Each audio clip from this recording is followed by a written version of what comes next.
There's one thing that separates geniuses from ordinary people. And no, it's not talent, it's not education, it's not even luck. It's something you can access right now completely free. Yet, most people run from it every single day. Look around you. What do you see? People desperately scrolling, filling every quiet moment with noise, music, podcasts, conversations, anything to avoid silence. Here's the uncomfortable truth. They're all running from the same thing: solitude. But what if I told you that this very thing everyone avoids is actually the secret weapon of every great mind in history?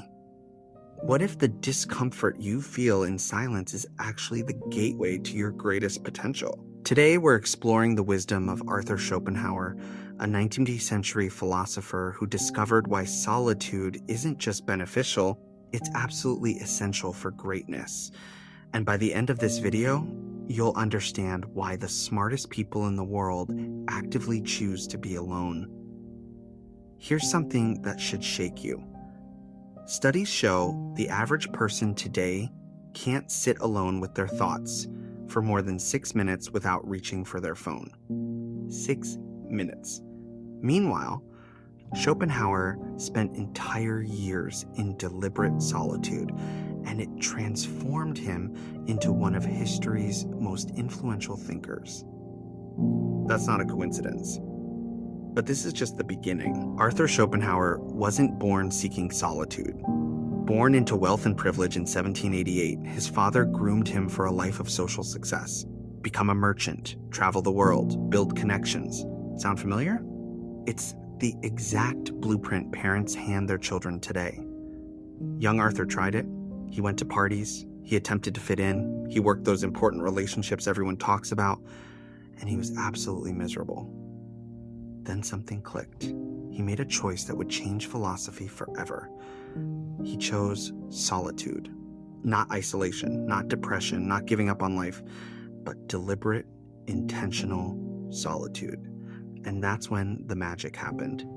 See, Schopenhauer discovered something modern neuroscience is only now proving. When you remove the external noise, the social pressures, the constant need to perform for others, your brain enters a completely different state. He wrote, "In solitude, the small-minded person feels all his smallness. The great spirit feels all his greatness." Let that sink in for a moment. When was the last time you felt your true greatness? Not the version you perform for Instagram, not the personality you wear at work, but your actual, authentic greatness. Most people never experience this because they're too busy being someone else. Schopenhauer understood that solitude isn't about being lonely. It's about being yourself, your real self, without filters, without masks, without the exhausting need to please everyone around you. And here's where it gets even more fascinating. Schopenhauer noticed something that will blow your mind about human nature. He called it the Porcupine Dilemma. Picture this. It's freezing winter. A group of porcupines huddle together for warmth, but when they get too close, they hurt each other with their spikes. So they move apart, but then they're cold again. They move closer, get hurt, move apart. The cycle repeats endlessly. Sound like any relationships you know? This is exactly what happens with most people. They desperately crave connection, but the closer they get to others, the more they compromise their true selves. They reshape their opinions, abandon their dreams, reconstruct their entire personality just to fit in. Schopenhauer saw this dance and said, "Not me." He stepped away from the porcupine dance entirely. And here's what's extraordinary. The more time he spent alone, the more valuable his ideas became to the world. His book, The World as Will and Representation, is still studied in universities today, almost 200 years later. Why? Because when you're not constantly adjusting yourself to fit other people's expectations, you can finally access your original thoughts, your authentic insights, your true genius. Modern neuroscience backs this up completely. Scientists have discovered something called the default mode network. This is literally the network that activates when we're not focused on external tasks or social interactions. And guess what this network does? It's responsible for creativity, self-reflection, problem-solving, and what researchers call insight moments. Those sudden breakthroughs that seem to come out of nowhere. But here's the kicker. This network only activates when you're alone and undistracted. No wonder Schopenhauer became a genius. He was giving his brain the perfect conditions to operate at maximum capacity. But this isn't just about becoming smart. There's something much deeper happening here. A recent study by researchers at Harvard University found something incredible about solitude and creativity.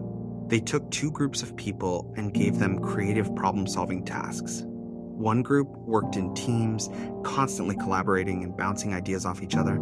The other group worked in complete solitude. The results? The solitude group consistently produced more original, innovative solutions. But here's what really shocked the researchers. When they interviewed the participants afterward, the people who worked alone reported feeling more confident in their ideas and more satisfied with their work. As one neuroscientist with over 20 years of experience studying the brain put it, solitude doesn't just improve creativity, it improves your relationship with your own mind. When you're but this isn't just about becoming smart. There's something much deeper happening here. A recent study by researchers at Harvard University found something incredible about solitude and creativity. They took two groups of people and gave them creative problem-solving tasks. One group worked in teams, constantly collaborating and bouncing ideas off each other. The other group worked in complete solitude. The results? The solitude group consistently produced more original, innovative solutions. But here's what really shocked the researchers. When they interviewed the participants afterward, the people who worked alone reported feeling more confident in their ideas and more satisfied with their work. As one neuroscientist with over 20 years of experience studying the brain put it, solitude doesn't just improve creativity, it improves your relationship with your own mind. When you're constantly seeking external validation, you never learn to trust your own judgment. And that's exactly what Schopenhauer discovered about himself. The more time he spent alone, the more he trusted his own insights. He stopped needing approval from others because he developed something far more valuable: self-approval. Think about the most successful people you know. Really think about them. Jeff Bezos, Steve Jobs, Einstein, Tesla. What do they all have in common? They made decisions that went against popular opinion. They trusted their own judgment over the crowd's. But how do you develop that level of self-trust? How do you learn to value your own opinion over everyone else's? Schopenhauer found the answer, and what he discovered next will change how you think about success forever. Here's where Schopenhauer's philosophy becomes truly powerful.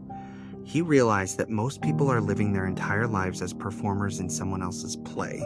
Think about your typical day. How much of what you do is genuinely for yourself? And how much is performance for others? The clothes you wear, the things you say, even the goals you pursue. How many of these choices are really yours? Schopenhauer spent years in what he called productive solitude, and during this time, he made a shocking discovery about human nature. He found that we have two selves: the social self, the version of you that adapts, pleases, and performs for others, and the authentic self, your true thoughts, desires, and capabilities that only emerge in solitude. Here's the brutal truth. Most people never meet their authentic self. They're so busy being who others want them to be that they never discover who they actually are.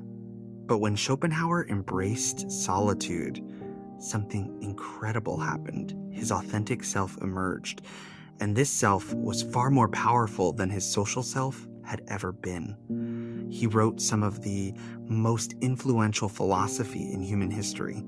He influenced everyone from Nietzsche to Freud to modern psychology, all because he had the courage to be alone with himself. But here's what nobody tells you about solitude. It's not just about being physically alone. You can be surrounded by people and still experience profound solitude if you stop performing for them. The key is what Schopenhauer called inner independence. This is when your sense of worth, your confidence, your decision-making process all become completely internal. You stop asking what will others think and start asking, what do I actually think? You stop seeking validation from the crowd and start trusting your own judgment. You stop being afraid of being different and start being afraid of being fake. This is when greatness becomes possible, because greatness isn't about doing what everyone else is doing, only better. It's about doing what only you can do. And you can only discover what only you can do when you spend serious time alone with yourself. But wait, there's something even more powerful about solitude that Schopenhauer discovered, and it's going to completely change your perspective. Here's something that will blow your mind. Schopenhauer realized that solitude doesn't just make you more creative or confident, it makes you more attractive to others. I know, that sounds completely backwards. How can spending time alone make you more appealing to people? Here's the secret. When you develop inner independence, when you become genuinely comfortable with yourself, when you stop desperately needing validation, you become magnetic. Think about it. Have you ever met someone who was perfectly content being alone? Someone who didn't seem needy for attention? Someone genuinely comfortable in their own skin? These people are rare, and they're incredibly attractive. Not just romantically, but socially, professionally, in every way. Why? Because they possess something most people desperately want but can never find: authenticity. Schopenhauer understood this paradox perfectly. The less you need people, the more they want to be around you. The more comfortable you are with solitude, the more others seek your company. But here's the most shocking part of all. When Schopenhauer finally published his major work after years of solitary thinking, the world initially ignored it. For years, almost no one bought his books. He was devastated. But did he give up? Did he change his ideas to become more popular? Did he start writing what people wanted to hear? No, he doubled down on solitude. He kept developing his authentic thoughts. He kept trusting his own judgment over the crowd's opinion. And eventually, the world caught up to him. His ideas became the foundation for modern psychology, influenced countless philosophers, and are still studied today. This is the ultimate power of solitude. It makes you timeless instead of trendy. So here's the question you need to ask yourself. Are you living for applause or for authenticity? Are you making decisions based on what others will think or on what you actually believe? Are you running from solitude because you're afraid of what you might discover about yourself? Or are you brave enough to meet the person you really are? Schopenhauer spent his life proving that the greatest achievements don't come from fitting in, they come from standing out. And you can't stand out if you don't first stand alone. Your phone will buzz, your friends will call, the world will try to pull you back into the performance, back into the crowd, back into being just another face in the audience. But remember what Schopenhauer learned in those years of solitude. The greatest minds are those who have learned to be at home with themselves. The question isn't whether you can afford to spend time in solitude. The question is, can you afford not to? Your authentic self is waiting. Your greatest ideas are waiting. Your true potential is waiting. All you have to do is have the courage to be alone with yourself long enough to meet them. Because in a world full of copies, only solitude can reveal the original. And the original is you.